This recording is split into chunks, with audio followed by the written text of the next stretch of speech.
Nag-ano pa ako eh. Nagko-collect pa ako ng lakas. Hey guys, so meron tayo ngayon ditong LC300 fresh from the casa. So we're installing medium here. Tama ba? Medium? Smoke! Smoke. Sorry. Smoke. So this is SX50. So as you can see, ayan, kinakat na natin ngayon yung film natin. And syempre, kailangan natin ng ilaw para precise, di ba? So bago natin installan ang film, ang car natin, sapa. Okay, game? So guys, bago natin installan itong LC or any other car, we always put yung mga steering wheel covers, yung mga covers natin for the dashboard para hindi siya mabasa. And of course, seat covers din. So kanina may existing film dito, and paano ba tinatanggal yung film na yung existing film na may defogger sa likod? So ano ba yung safest way to do it? Paano ba talaga ginagawa? So Kuya Sulpin, paano ba ginagawa yon? Walk us through the process. Okay, ginagawa namin, binababaran lang ng plastic para lumamig ng kaunti. Kapag lumamig siya, yun, pwede mo nang tanggalin. Tapos gagamitan mo na ng chemical. Yes, pwede rin tayo sa steamer guys. So yeah.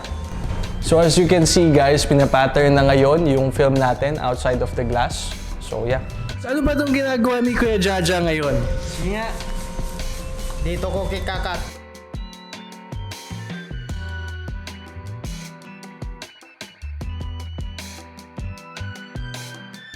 So ngayon, Kuya John scraping yung window natin, no? So before anything else, before tayo maglagay, kailangan siguraduhin nating malinis at walang adhesives yung window ng ating car.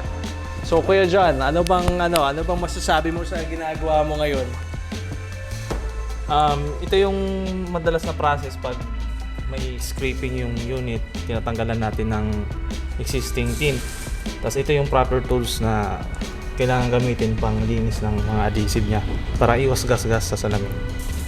So after all that hard work of cleaning, scraping, and patterning, ayan na, we're finally here in the last process. We're installing the film, finally. So yeah.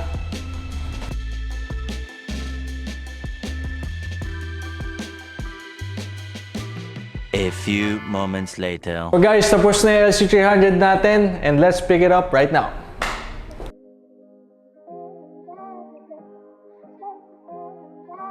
So this Land Cruiser is finally done, and right after we check for bubbles na pwede nating masita.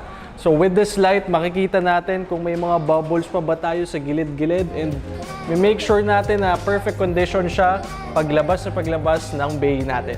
So papakabitan din natin to ng warranty sticker to ensure na nagawa natin to, and meron tayong 20 years warranty for all automotive installations.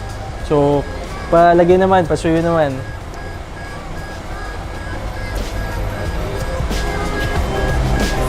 So after, syempre, pag mabait kayo, may libre kayong car wash sa akin. So ipapa-car wash na natin tong Land Cruiser ngayon para malinis na malinis pagdating ni boss.